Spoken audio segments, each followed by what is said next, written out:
All right, Rabbosai, good morning, and incredible schos Baruch Hashem to be able to enter into these last 3 days of Maseches Nedarim. Again, been an incredibly beautiful journey. Baruch Hashem, last 3 days are always significant. 3 representing Chazaka. If you finish strong on the last 3 days of the Masechta, gives you a Chazaka, that Baruch Hashem, you're going to the Masechta. Halavai, we should be Zocha. First, I begin by thanking all of our sponsors. So thank our Talmud Torah sponsors for the month of Shvat. The Daf Yomi Shiur memory of Mr. Milton Marder, Mordechai Dovid ben Rephael HaKohen Zichron Livracha, the Elbaum Mishpacha, commemoration of the yahrzeit of Gerald Elbaum, Yaakov Kopel ben R Avraham Menachem, and our Daf Yomi sponsors for today, Matt and Diane Marks, in memory of Robert Zivi, Zichron Livracha, brother of Diane Marks. We hope that in the merit of our Talmud Torah, all of the neshamas will have an aliyah, the families in neshama. With that, let us begin. So today's daf is Peites 89. We are picking up Emir Hashem at the Mishnah on Peiches Amud Beis 88b. Some very interesting cases today. So the Mishnah says as follows: V'neder amana grusha yakum olah. So it's actually quite interesting because the way this Mishnah starts is actually with a quotation of a pasuk, which is, interestingly enough, not something you see all that often, right? You'll often find the pasuk quoted in the Mishnah, but to see a Mishnah open with a quotation of a pasuk is quite intriguing. So the pasuk that the Mishnah is quoting over here, the pasuk in its entirety, Bamidbar, Perek Lamed pasuk good, V'neder amana ugrusha, if an amana, a widow, a grusha, a widow, an amana, a widow, a grusha, divorcee, makes a neder, Kol asher asra al nafsha yakum aleha. Anything that these respective women vow, ultimately the vow is upheld. Now I will say, why is this important for us, and what's the meaning of the context here? So remember again, why is it that an amana and a grusha, if they make a neder, the neder stands? Why is that? Because there's no one to what? To be made for it. Remember, there's no husband, because the woman is either divorced or widowed. And remember again, from divorce and widowed, so again, let's assume for a moment over here, whether she's leaving erisin or nisuin, the father no longer has the right of annulment over a daughter after she's been married. So halacha l'maisa, if either of these women go ahead and make a neder, the neder ultimately stands. Now again, just to be clear, does that preclude hatara from occurring? Does that preclude hatara? No. Remember again, hatara could always occur if a person goes to a chacham, whatever the process for hatara is going to be, a pesach, a charata. So therefore the Mishnah says as follows: Neder amana grusha yakum olah. Ketzad, what's the case? Here we go. Amra, a woman says, Harini nizira la'achar shloshim yom. The woman said the following neder: I make a neder that I'm going to be a nazir after 30 days. The woman, so we're calling Rachel saying this. I make a neder, I'm going to be a nazir after 30 days. Alpha pi sheni says b'soch lamid yom. That's very interesting. Even though during the 30 days, what happens? She got married. So now, what's interesting to note is as follows: by the time the neder is chal, what is she? A married woman. So what's the halacha? Nevertheless, in the the husband does not have the ability, does not have the power to go ahead and annul this neder. But let's take a look at the Ran. The Ran is on the bottom of the daf, about 4 lines up from the bottom. Neder amano grusha yakum aleh ketzad amra harini nazir lachar shashviyom avabishani. So it says the Ran devadai kra lahachi asa. So first of all, say the Ran is saying the pasuk itself must be describing this very case. Why? He says, because if the Ibaloni says, Lamet strichkra lomar de yakum aleh, pshita man meferla, elavadai nises itztrich. So let's listen to this, because the Ran says, if the Torah doesn't need to teach me that if a woman is an almana, or a woman is a grusha, that if she makes a neder, her nedarim stand. That's obvious. So we'll say, why is it obvious? There's no one to annul it. So what the Mishnah is suggesting is that the very taich, the very explanation of the pasuk is to describe this case. A case where a woman made a neder to be chal in 30 days. So now in this case, I'll become a nazir in 30 days from now. During those 30 days, she gets married. So that by the time the neder is chal, she is a married woman. And what's the chiddush? Now continuing the Ran. It's trich lomar, the chivon shenadra ba'oda almana, afa pisha amar shiyachol haneder la'achalam yom, kinesis la'achar mikan, eno mefer, mishum debasar amira azlinon. Shenadra kolib shnises ve'ina ba mefer b'kora. We'll say, here it is. Here's the kun, says the Ran. What's the point of the Mishnah? The point of the Mishnah is that the halachic realities of a neder are concretized at the time that the neder is made. So therefore, again, because she made this neder as a single woman, even though, again, this is interesting because this neder is not going to be chal for another 30 days. And by the time the neder, quote unquote, goes into effect, she's married, everything goes after when the neder was made. We call b'shas amira, time the neder was made. And therefore, halacha l'maaseh, because she made the neder at a time she was unmarried, therefore, even though the neder is not chal until 30 days from now, and she will be a married woman, halacha l'maaseh, the husband has no rights over that neder. Incredible. We'll say conversely. So that's case number one. So the Gemara says, Nodra, top of Peites. Now the Ran we're going to see is on the bottom of Amud Beis, but Nodra, the Hebrew Shus Habal. Now this is well say conversely, if she makes a neder and she is in her husband's domain, in other words, she's married, so what's the halacha? Meifrala, husband has the ability to go ahead and annul her neder. So we'll say, okay, what does that mean? Sekeitzad, here we go. Sekeitzad. So we'll say, first of all, before we go on, just go back to the Ran, the last Ran on the bottom of Peiches Amud Beis, the last one, Nodra, V'hibir Shus Habal, Hareze Mufar. So the Ran writes, Debasar Shas Amira Azlinon, Bein Lekula, Bein Lechumra. They both say this idea that we go after the time when the neder was articulated is true whether that results in a chumrah, a stringency, or a leniency. So remember again, up until now, so remember we have the first case. The first case is she made the neder naziros, right? She says, Harini nazir la'achar shloshim yom. I'm going to become a nazir after 30 days. At the time she makes the neder, what's her status? Almana grusha. By the time the neder is chal, it takes effect, she is married. Mishnah tells me, husband does not have annulment powers over that neder. Why not? Because we go basar shas amira. The halachic reality of the neder is defined at the time it is articulated. Now the reverse applies as well. Okay, so here we go. Second line from the top, 89a, Peites Mendalef. Amra, woman says, Harini nizir la'achar la'amid yom. Or same case, I will say, a woman says, I am, now we'll say in this case, Rachel is married to Ruvain. At the time of their marriage, she says, I will be a Nazir at the end of 30 days. 30 days from now, I'll become a Nazir. Fine. Now we'll say, now what the Mishnah doesn't say is what happens when Ruvain hears that? He's made for it. He annuls the neder. Okay, now watch this. Anfal pishin is almino. O niskar shabesoch lamid yom harezim mufar. Let's say it turns out that within 30 days, they're now divorced or widowed. So we'll say, so it's interesting to remember again, the progression is like this. Rachel made the neder. I hereby make an neder that after 30 days I'm going to be a Nazir. Ruvain hears the neder. Ruvain annuls the neder. Okay? Now, 20 days later, Ruvain dies. So now by the time the 30 days come around, Rachel is a widow. So what does the Mishnah teach me? So Harezim Mufar, the annulment that Ruvain made worked. I will say now, what's the chiddush over here? You might have thought that's what? Since at the time the neder is chal, what's Rachel's status? She's single. Right? In this case, she's widowed. So therefore, I would have thought that maybe the neder should be chal because no one has revocatory or annulment power over it. At the time, kamash malon, everything about a neder is solidified when? At the time the neder is articulated. B'shas amira. So in this case over here, because the husband annulled the neder at the time it was made, therefore halacha l'maaseh this neder is annulled. Harei ze mufar. So I will say two cases, really highlighting the same exact principle. So remember again, in case one, she makes the neder as a single woman, and by the time it's chal, she's married. So the Mishnah says in that case, the husband has no annulment power over that neder. Right? Why? Because at the time the neder was made, there was no husband in the picture.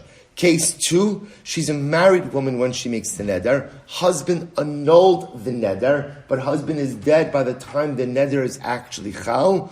Annulment works. Why? Because at the time the neder was made, the husband annulled it. Incredible. Next case. Nadr Babayam. That's an interesting case we'll say. So let's say, right, Reuben is married to Rachel. So what happens? Rachel makes a neder. Nadr Babayam. She makes a neder that day. And again, it could be the same neder. It doesn't really apply. It doesn't really matter what the neder is. Right? She makes a neder on that day. V'niskarsha Babayam. And then what happens with both sides? So they divorce. So Reuven's married to Rachel. Here's the timeline of events. This is, just be ready. This is you think you have a busy day today? Listen to this day. So Rachel makes a neder. Reuven and Rachel are married. Rachel makes a neder. What happens after Rachel makes the neder? They get divorced. V'niskarsha bo bayom. They get divorced. V'echzira bo bayom. And they get remarried all on the same day. So neder is made, then they get divorced, and then they get remarried. What's the halacha? Eino yachal lahafer. So I will say, just want to point out what happened over here. Remember, what's the window of annulment that a husband has? Window of annulment?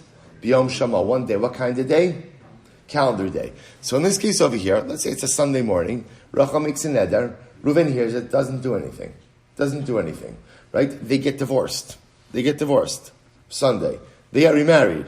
Sunday. So that by the time now, Baruch Hashem, we're divorced, we're remarried, everything happens, it's still Sunday. Still same calendar day. Halacha l'maisa, Reuven does not have the power of annulment. Now take a look at the Ran for just a moment.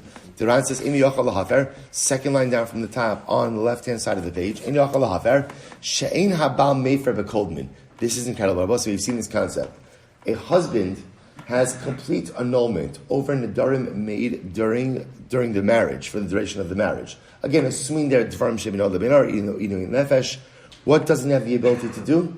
He doesn't have the ability to annul Nedarim that preceded their marriage. Right? So I will say, for example, if Rachel comes into marriage with Nedarim that she made during her single days, her husband does not have annulment power over those Nedarim. So I will say, this is pretty wild. See, by the time they get remarried, so right, here's the process. Rachel makes the neder while she's married. The husband doesn't annul. They get divorced. They get remarried. Then I will say, when they get remarried, what's the status of that neder that she's walking in with? That's a neder that preceded the marriage. What's interesting is, it preceded the marriage. When was that neder made? When was it made? It was made during the first marriage. To who? To the same husband that she's currently married now. But since it occurred under a different marriage, that's called kodmin. That's called previous nedarim, and therefore the husband, Reuven, does not have the power to annul that neder. Even though I both say it's the same people who are married, and it's the same calendar day in which they were previously married, halacha l'maaseh doesn't have the power of annulment over that neder. Incredible. So again, to finish up that Ran, he says, V'ihach techazar de'ir. Fine, actually we don't have to go into it. Fine. So the Gemara goes weiter. So the Mishnah says, Ze'aklal. Here's the rule. Kol she yatsa l'rshus atzma sha'achos eno yachal lahafer. Essentially, I will say, any time that a woman has left the purview of her husband, right, has left the rshus of her husband, even for a moment, even if subsequently they get remarried, husband cannot annul any pre-existing nedarim. So I will say, so there are two principles that are being espoused over here in this Mishnah. Principle number one is that the power of annulment is framed at the time the neder was made. So therefore, again, if a woman makes a neder before she's married, and then subsequently gets married even before the neder is chal, husband does not have annulment power over that neder. Conversely, if a woman makes a neder when she's married, right, and the neder is not going to be chal until some later date, and by the time the neder is chal, she's no longer married, husband has the annulment power that husband exercised at the time that the neder was made, in fact, works. So we'll say that's halacha number one. Halacha number two is that even if a couple was married, woman vowed, got divorced, and got remarried all on the same calendar day, husband cannot go ahead and annul any nedarim during the second marriage that were made over the course of the first marriage. Even though, again, same calendar day, same people. Why? Because Baal Eino Mefer Bekoldmin. A husband cannot go ahead and annul pre-existing nedarim. Incredible. Well, so let's see the Gemara. Tanya, Amana Grusha Sha'amru Harini Nazira, Lichisha Enase, Venises. Well, so here's the case. Brisa pretty much goes the same case as the Mishnah. A woman makes, although it's a little bit of a wrinkle, listen to this. A woman makes a neder, Amana Grusha. So you have Rachel. Rachel currently is single either because she's been widowed or divorced. So she makes an interesting neder. What's her neder? I will become a Nazir or Nazira when I get married. And then what happens? She gets married. So I will say, what's the shaila? does her husband have the power to annul that neder or not? That's the shaila. Rabbi Shmuel says, yafer. Rabbi Shmuel says, husband has the ability to be made for the neder. Rabbi Akiva says, lo yafer. Husband does not have the power to annul the neder. What's the machlok? You're supposed to take a quick look at the Ran. We're almost right across. Rabbi Shmuel yafer. Desirle the basar chalos haneder azlina v'lo basar amira. Because Rabbi Shmuel is of the opinion that the power of annulment is linked to the time that the neder goes into effect. So I just want to point out, if you think about it, the cases we've been talking about up until this point in time have really been where there's a simultaneity between articulation and going into effect. Right? You make a neder and it's here. These cases are unique because what's happening over here is there's an articulation, but the neder doesn't go into effect until some later time. So Rabbi Shmuel says that the real teeth of the neder, or the real essence of the neder, is determined at the time the neder goes into effect. Therefore, again, Rabbi Shmuel will say, where Rachel says, right now Rachel is single. When I get married, I will become a Nazira. So Rabbi Shmuel says, husband has the power of annulment. Why? Because the real essence of a neder is determined at the chalos haneder, the time the neder goes into effect. Conversely, Rabbi Akiva says, look at the Ran. Rabbi Akiva omer lo yafer tazlina basar amira. Rabbi Akiva is the opinion in our Mishnah that no, the truth is the annulment ability, power of annulment is determined when? At the time the neder is made. At the time the neder is made, and since at the time the neder was made, what was Rachel's status? What was Rachel's status? She was single. Therefore, again, her husband has no power of annulment over this neder. Fundamental machlokes v'simana yilali eishes isha amra. But here's the opposite case: a married woman who said harini nazira l'cheshes garish v'nis garisha. So you go say, married woman says, I will become a nazira when I get divorced, and now she gets divorced. So what's the halacha? Shabbos say, so what's the shaila? Does the husband have the ability to annul this neder? In other words, Shabbos say, the way this case works is,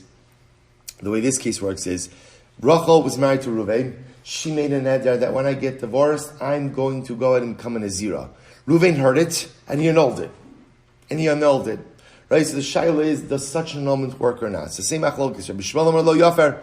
Rabbi Shmuel says the husband doesn't have the ability to annul it. Why doesn't he have the ability to annul it? Why? Because Rabbi say at the time the neder goes into effect, which is when? Divorce, right? There is no Reuven in the picture. So therefore, again, Rabbi Shmuel says Reuven doesn't have the power of annulment. So Rabbi Akiva says yafer. And Rabbi Akiva says no. Allah lamaisa, the power of a neder, or really the effectiveness of a neder, or annulment ability over a neder, is determined at the time the neder is articulated. And since when Rachel articulated the neder, she was married to Reuven. Therefore, Reuven has the power of annulment. Same machlokes. Amar Rabbi Shmuel. So Rabbi say now they each explain their respective shita. So Rabbi say so it's a fundamental machlokes as to. So let's take a step back. What we're trying to find out is, when is power of annulment determined? Or right? When do we determine who has power of annulment? Is it at the time the neder is made? So we look at when the neder is made. That's the essence of the neder. And therefore, again, if there's a husband in the picture at the time of articulation, then he has the ability to annul. Even though, what's the chiddush over here? What's the chiddush? The chiddush is in these cases, often, or at least in the second case, the neder doesn't take effect until there's no longer a husband in the picture. So machlokes Rabbi Shmuel and Rabbi Akiva. Rabbi Akiva will say annulment is determined at the time of articulation. Right? If there's a husband in the picture at the time of articulation, then Allah might say it's the power of annulment. If there's no husband in the picture at the time of articulation, no power of annulment. Rabbi Shmuel says no. Everything goes by when the neder takes effect. If there is a husband in the picture at the time the neder takes effect, then there is a power of annulment. No husband in the picture at the time the neder takes effect, no power of annulment. Now I will say each of them explain their respective shittas. Here we go. Rabbi Shmuel says this. The pasuk says, "V'neder amana ugrusha." The Torah, when describing the neder of an amana and a grusha, right? So remember, the Torah is describing a situation where a woman makes a neder and no one has annulment power over that neder. When is that true? V'neder amana grusha. So again, Rabbi Shmuel will say, "Ad sheyehe neder b'shas amanas ugerishin." When does her neder take? When does no one have the power of annulment? When the neder takes effect when she's an almana and a grusha. Ad sheyeh neder. So we'll say, Rabbi Shalom says, v'neder. What does v'neder mean? The neder takes effect when she is an almana ugrusha. That's when no one has the power of annulment over that neder. V'neder, ad sheyeh neder. The fulfillment of the neder, the actualization of the neder. Rabbi Kiva will say, Rabbi Kiva Savar, Harei Omer, Kol Asher Asra Al Nafsha.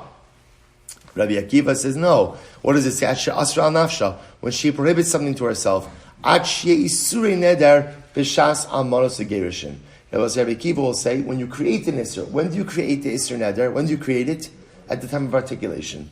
So we'll say, they're each just darshaning the pasuk differently. That's all. Incredible. Amrav Chizda, Masis Rabbi Akiva. So by the way, just as an aside, let's loop back, Rabbi say. Rav Chizda says, by the way, our Mishnah reflects whose view?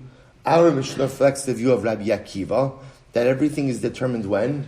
At the time of the articulation of the Mishnah. But remember again, that's what our Mishnah said. Our Mishnah brought down two cases. Case number one was a woman says, Harini Nazir la'achar shloshim yom. Right, a woman who is single says, I will become a Nazir after 30 days. After 30 days.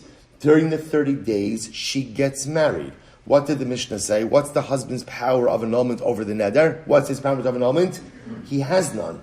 He has none. Why? Because the Mishnah seems to view Paskin like Rabbi Akiva, namely, we go Basra Amira.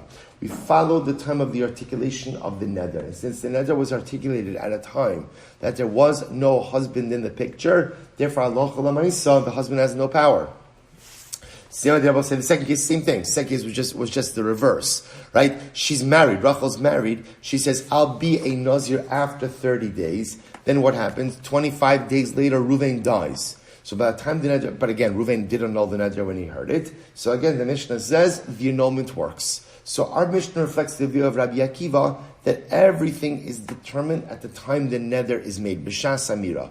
So the Gemara says, message Rabbi Kivi, Abaye Rabbi Akiva says, no, maybe not. I feel Tim Rabbi Shmuel. The truth is, our Mishnah could even be like Rabbi Shmuel. But how could that be? Rabbi Shmuel in the Braisa said that Allah Chalamayse, everything goes after the chalos, the actualization of the neder, to which the Gemara says, here's the difference. So the Gemara says, I feel Tim Rabbi Shmuel, Masnisin, Talya nafsha biyomei, Braisa talya nafshe benisuin. So I said, this is actually very interesting. If you notice, by the way, you've seen the case of the Mishnah, case in the Braisa. The case of the Mishnah, I will say, was where a woman says, I'm going to be a Nazir after 30 days. The Braisa's case was, I'll become a Nazir when I get married. Right? I'll become a Nazir when I get married. Shabbos say it's very interesting. So the Gemara is suggesting maybe Rabbi Shmuel only holds his position that everything goes after the chalos of the neder, the actual fulfillment of the neder, the actualization of the neder, when there's not a specifically timed amount, a specific time attached to the actualization of the neder. See, the Mishnah is timed, 30 days. The Braisa is linked to an event, not linked to time. So what does that matter? Listen to this. So the Gemara says, Braisa ta'ib nasheh benisuin. Shalmi yomi v'lo niskarsha, shalmi yomi v'lo misnasba. It's possible, Abosai, that 30 days could go by and perhaps her personal status doesn't change at all. Right? So I will say, what the Gemara is suggesting is like this. Maybe Rabbi Shmuel only holds that we go after the fulfillment of the neder when she links the neder itself to a specific event, like getting married. But perhaps when she links her neder to time, where it's possible that her status will not change over the course of the 30 days, maybe even Rabbi Shmuel agrees with Rabbi Akiva on that particular scenario. Very interesting. Okay? So therefore, I say for the Gemara wants to suggest that maybe our Mishnah could in fact reflect both views of Rabbi Akiva and Rabbi Shmuel. Ze'aklal, so what says Kavaita? Ze'aklal, this is the rule. So I'll just point out over here, fine. So Ze'aklal, Tiktani Kabinara Murasa, so I'll say now we're just jumping back for just a little bit. When the Mishnah said Ze'aklal Bainara Murasa, actually, you know what? Let me just tell you the halacha over here. So I will say, so now the Rambam brings down, so how do we paskin? Because it's actually a very big issue, right? You have a neder that has a t'nai to take effect sometime later on. That I will say, now what's happened over here? Between the time of articulation and the time of the actualization of the neder, what's happened? Change in status. Specifically, change in marital status. So Rabbi says, now what's the shayla? So what determines who has the power of annulment over that neder? Do we go basar amira after the articulation of the neder, and therefore as long as she's married at the time of the neder, husband has the ability to annul it, or if she's single, husband doesn't have the ability to annul it, or do we go basar chalos haneder at the time of the actualization of the neder? Rabbi Akiva versus Rabbi Shal. So let's listen to this. Rambam, Hilchos Nedarim, Parak Yud Gimel Halacha Tazayin. Here it is. Get ready for it. Get ready for it. So the Rambam says, Ha'isha she'in labal, ve'ina b'shus av, va'amar harei ha'basar asra alay la'achar shlosh yom v'nisis til shlosh yom. So the Rambam begins with the case in our Mishnah. He doesn't begin with the case of Nazirus. He begins something very simpler. Woman says, essentially, again, I'm going to become a vegetarian in 30 days from now. Right? Even worse idea than becoming a Nazir, right? I'm not going to eat meat in 30 days from now. That will say, at the time she made the neder, she is single. She's single, right? And now the Rambam also points out she's single and her father has no control over her as well. It's actually going to get into the next Mishnah. She's like a Bulgaris. Father has no rights over her. No one has any rights over her. So we'll say, what's the halacha?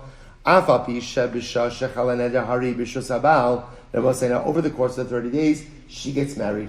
So that by the time day 30 comes, Baruch Hashem, she's a happily married woman. We'll say, what does the Rambam say? Husband does not have the ability to annul the neder. Why? And the Rambam is explicit. He says, "Shebishas haneder lo haisa b'shuso," because at the time the neder was made, she was unmarried. Va'al zeh ne'emar v'neder amana ugrusha. Shabbos said, "This is incredible." Saloch l'maisa, the Rambam paskins like Rabbi Akiva, namely, the ability to annul the neder is determined when? At the time of the actual articulation of the neder. The time the neder was in. Today, Rabbi say, halacha l'maisa, if at the time she made the neder, she is single. Even though by the time the neder is chal, she's married, husband does not have the ability to annul. But the reverse is true as well. If she makes a neder when she's married, even though the neder, by the time the neder is chal, she's not married, if the husband annulled the neder at the time she made it, the annulment works. We'll say, Rambam Paskins, halacha l'maisa, like Rabbi Akiva. Beautiful. Let's finish up the sugya. Well, that is the end of the sugya. This is now something new to the Mishnah. Zaklal diktani gabi nara murasa asuye mais. We'll say, let's go back to nara murasa. Let's remember the good old days of nara murasa, right? What was that whole parak was all about the case of a nara who is an erison, and what was the overarching principle? Who has the ability to annul her vows? Husband and father jointly. That was the whole parak. So we'll say when the Mishnah says zehaklal by nara mu'rasa, what was it coming to include? To which the Gemara said lasuye halacha av im shluchei abal o shehalchu shluchei av im shluchei abal. So we'll listen to this. Benara mu'rasa da'avia ubayla mefirin nidareha. So also it's coming to include the following case. That Allah Chalamaisa, if let's say now the Shluchei Abal, the agents of the husband, came to get Rachel, right? So Rachel is Erison, so let's just go with the case, right? Rachel is Erison with Ruvain, and Rachel is a Nara. So during that time of Erison, if Rachel were to make a neder, it takes Ruvain and father in order to go ahead and annul that neder. This also comes to include a case where even if let's say Rachel now is going with the agents, with the shluchim of Ruvain, to go to Ruvain for Nisuin, but the father is coming with, right? That halacha l'maisa still requires joint annulment. Or for that matter, the father sent his agents together with the husband's agents, since they're still together and Nisuin has not taken place yet. Halacha l'maisa, in order to annul Rachel's vows, would require both her father and her husband. Incredible. So we'll say, what about the zaklal in our Mishnah? Right? So we'll say in our parak over here. So what does that come to include? What does that come to include? To which the Gemara says, La'asuye masra av l'shluchei abal, o shemasru shluchei av l'shluchei abal, she'in habal mefer b'kun. We'll say, remember again, the R parak of Eilu Nedarim also said zaklal. What's the klal? What is the principle coming to teach us? So we'll say our Mishnah was coming to teach us that a husband doesn't have the ability to annul any vows which preceded the marriage. Now, also what that comes to include is once the father hands over Rachel to the agents of the husband, or the agents of the father hand over Rachel to the agents of the husband, at that point in time, the halacha is ein habal mefer bekodmin. Halacha l'maisa, any nedarim which were made prior to the marriage, husband does not have power of revocation. Good. I will say, just tying up a couple of loose ends from the previous Mishnah. It's beautiful. We will say, here we go, Mishnah. Teisha, so we'll say, this is actually a really interesting Mishnah. Teisha naros, there are 9 naros. And I will say, I want to begin by saying, up until now in our journeys in Shas, whenever you see the word nara, nara is very specific. What does nara refer to? Right, 12 to 12 years old and 6 months. In this Mishnah, that's not what it means. Nara over here just means a woman or a girl, a young woman. That's how, which is interesting. Again, I don't know. I don't remember at least up until now that we've ever used nara in such a loose definition. But here, that's what it means. Watch this. So Teisha naros. There are 9 women, 9 girls, nidreyan kayamin, who when they make nidarim, their nidarim are stand. In other words, we'll say there are 9 girls. We're going to see that if they make a neder, no one has the power of annulment over that neder. The neder stands. Neder stands. So we'll say. So first, I'll take a look at the Ran. The Ran says over here, Teisha naros nidreyan kayamin. Ran says, we'll say it's on the left hand side about 4 lines up from before it gets wide. So Hanach Teisha Kulu Isnu Bichlal Tzlas, Tani Yisoma B'chayav, V'Yisoma Mamish Ubogeras. I will say, the truth is, it's going to say there's 9, but the truth is, there's actually 3. There's 3 cases, there's 3 categories, and there's just a bunch of variations in the categories. We'll say, who are the 3 girls whose father has no power of annulment over them? Essentially, what we're going to see, they are... we're going to see so let's work backwards. Bogeres. Who's Bogeres? 12 years old and 6 months. So we'll say, once a girl becomes a Bogeres, no one has any rights, and she has full control over herself. Her father has, this is assuming she's not married, right? Her father has no rights in her, and assuming she's an unmarried girl, so she's on her own. She has full rights. That's the Bogeres. Yisoma. So we'll say, what's Yisoma? An orphan. Right? So a girl who is orphaned, also an unmarried, also no one has rights in her. So therefore, again, we'll say, so if a Bogeres makes a neder, what's the status of her neder? The status of her neder stands. A Nara, right? A Nara who's a Yisoma makes a neder. What's the status of her neder? The reason I say Nara, because if she's a Ketana, so often the nedarim of a Katan don't really take effect. But if she's a Nara, right, ultimately, and she's Yisoma, she's literally an orphan. She has no father, she has no parents. So halacha l'maisa, again, she makes a neder, her neder stands. The third category, I'm just working backwards, is what we call Yisoma b'chaye aviha. I will say, what's the case of Yisoma b'chaye aviha? An orphan while their father is alive. I will say, that's the case of a girl who is married. Right? Let's say father married off his daughter who is a Nara. Right? And then what happens? That daughter is either widowed or divorced. She has a father who is alive and well. But what? Her father has absolutely no rights in her. Father has no rights in her. That's called a Yisoma b'chaye aviha. She is an orphan with a living father. Because halachically she's orphan. Why is halachically she's orphan? Because her father has no rights in her. But her father, Baruch Hashem, is very much alive. So I will say, those are the 3 categories of girls that if they were to make a neder, their neder would still stand because no one has the power of annulment over that neder. Incredible. So let's go back to the Mishnah. So Teisha naros nidrein kayamin. Bogeres v'hi yisoma. So we'll say the first case is a Bogeres and she's an orphan. Now just take a look at the Ran for just a moment over here. The Ran says 2 lines up at the bottom, Shenodra kishi Bogeres v'yisoma b'chayav kigon shenises v'nis almala onis karsha d'cheven shenises shuv in lavir shusa. So we'll say, so what's the first case? A Bogeres and she's a Yisoma. Now, the Ran explains the case of a Yisoma is Yisoma Chayaviyah. She was married off by her father, and now she is divorced. Or widowed for that matter. So she has a father who's alive and well, but her father has no rights in her. I will say, now you're going to notice, these cases are redundant. Why are they redundant? They will say, what's redundant about the case of Bogeres Yisoma? What's the redundancy about it? Either one of those things by itself removes the rights of the father. In other words, if she's a Bogeres, once she's a Bogeres, that's it.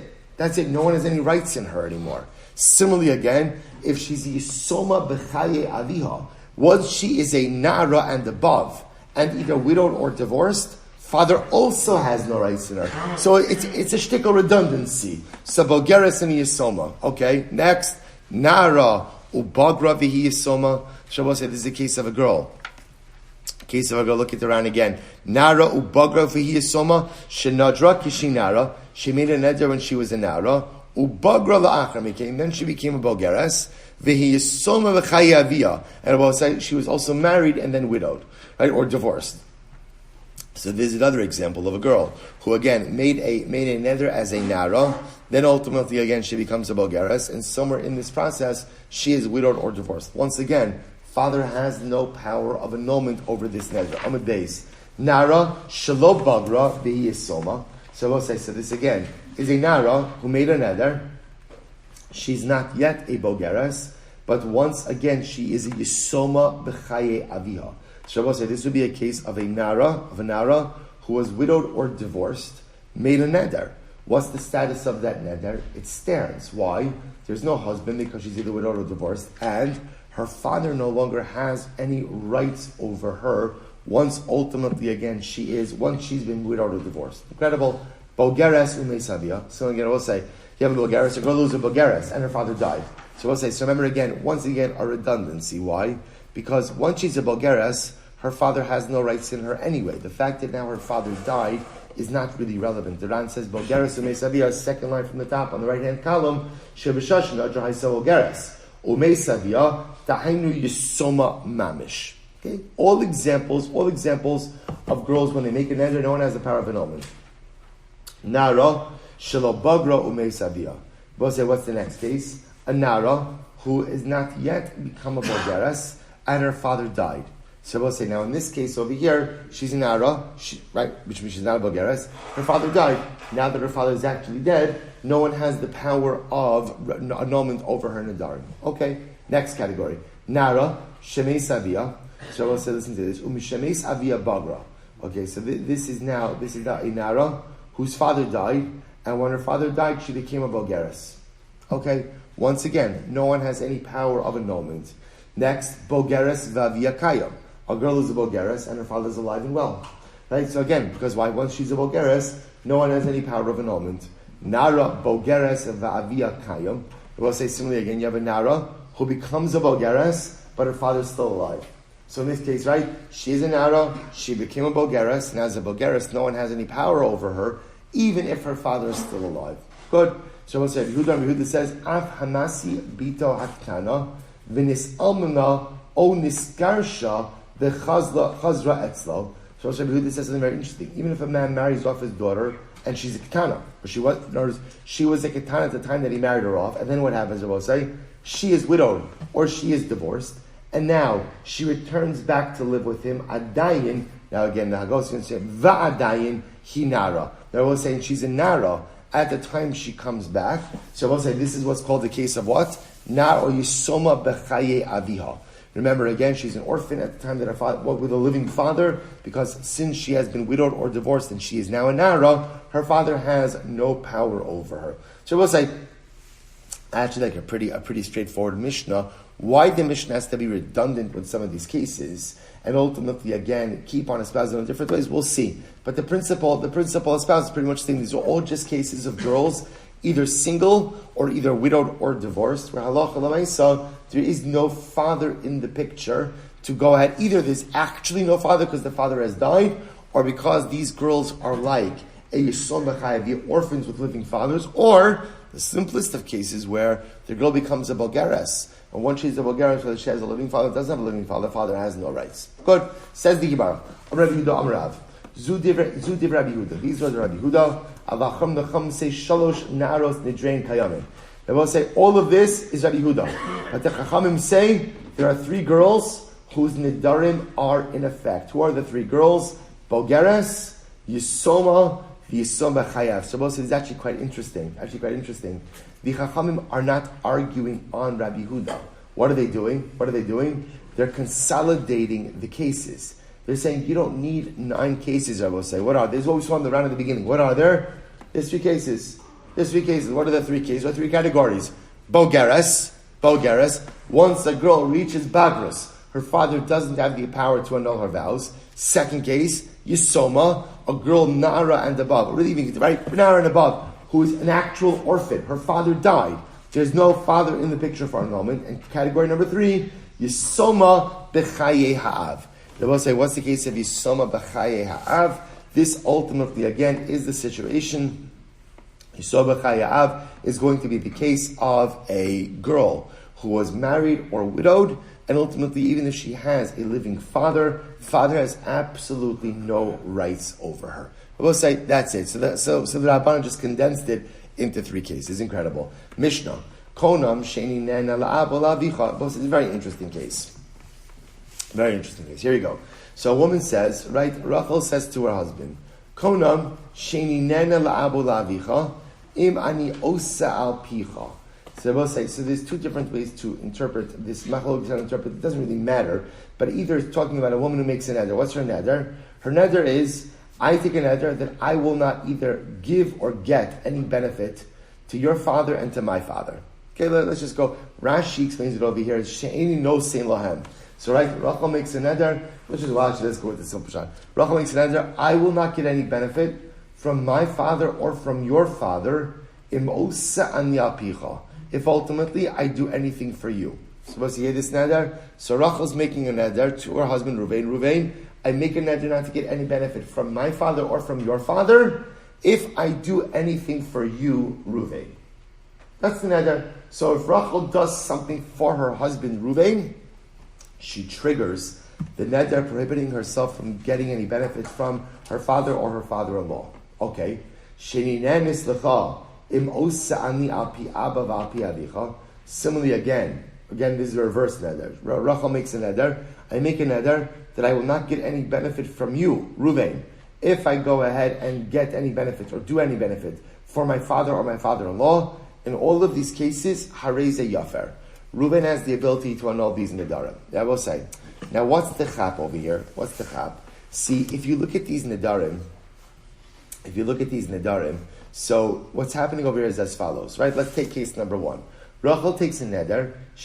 I'm not going to get any benefit or give any benefit to my father and to my father-in-law if I do something for you. If I do something for you. So if she does something for Ruvain, it triggers the prohibition to get benefit to her father and to her father-in-law, right? And then she says also, I will not get any benefit from you if I do something for my father-in-law. Now I will say, if you think about it, at the time she makes these nedarim, these aren't really annullable nedarim. Why?